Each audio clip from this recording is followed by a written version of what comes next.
Bismillah ar-Rahman ar-Rahim. Iyyaka na'budu wa iyyaka nasta'in.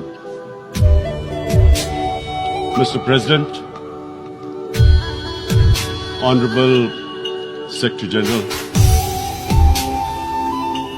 Excellencies, ladies and gentlemen,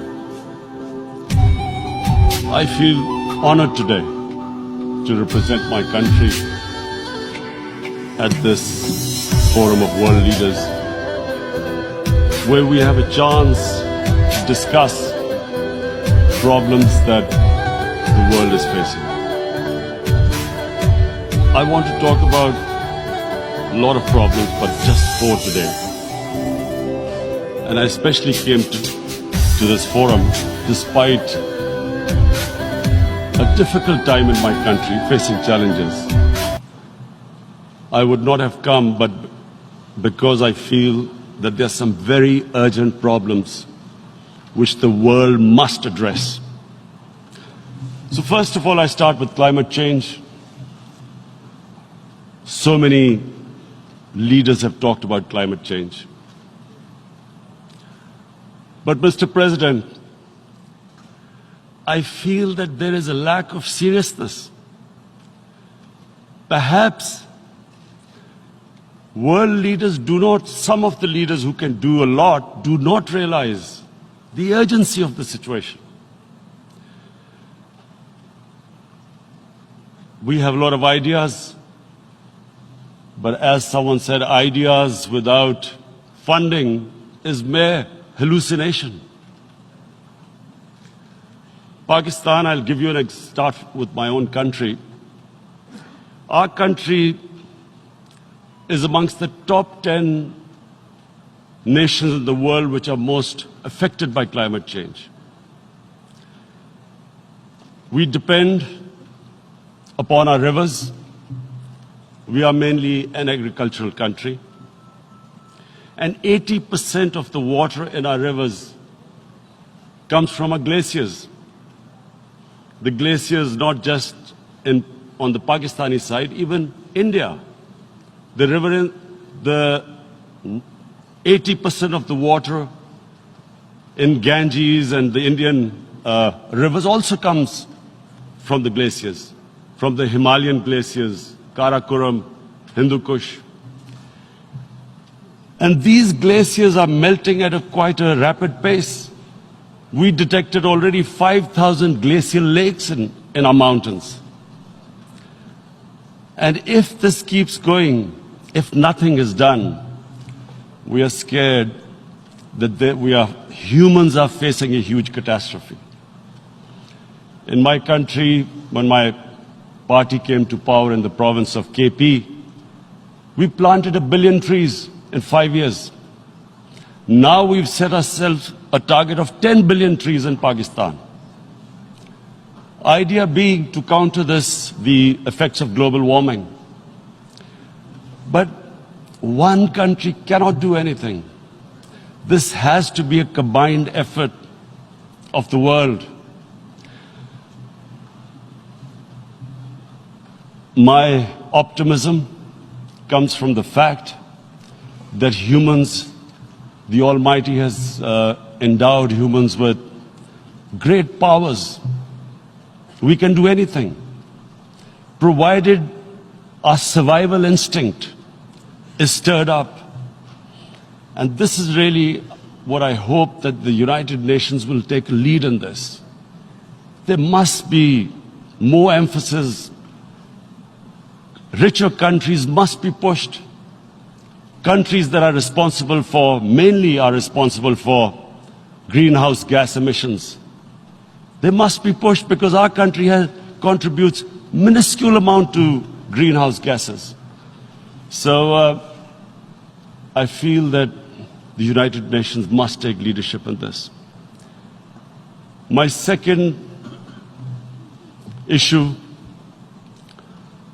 for me right now is even more critical. Mr. President, every year, billions of dollars leave the poorer countries and go towards rich countries. billions of dollars siphoned off by the ruling elites of the developing world. And they find their way into Western bank accounts, offshore accounts, tax havens, expensive properties hidden behind companies bought in Western capitals. Mr. President, this is devastating the developing world. This is causing more poverty, debts. It's impoverishing the developing world. The difference between rich and poor countries is growing because of this. Money laundering, which happens because money leaves the poorer countries into rich countries, is not treated the same as, for instance, money from drugs or terror financing.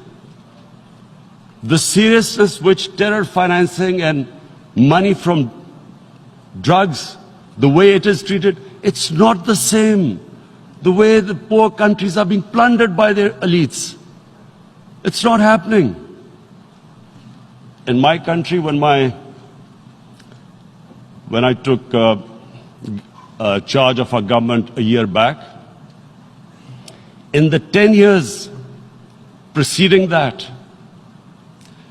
our total debt went up 4 times. The debt we had accumulated in 60 years, just in 10 years it went up 4 times. As a result, the total revenue we collected in 1 year, half of it went into debt servicing. How are we going to spend money on our human beings, 220 million people, when half the money is going into debt servicing? Because our country was plundered by the elites, the ruling elite. And easily they could get the money out. And when, Mr. President, we located properties in Western capitals bought by this money through corruption and money laundering, located the properties of these corrupt leaders, we find it so difficult to retrieve it. That money, if we retrieved that money, we could spend on our human beings. But they are such, it's so difficult. The laws protecting these criminals.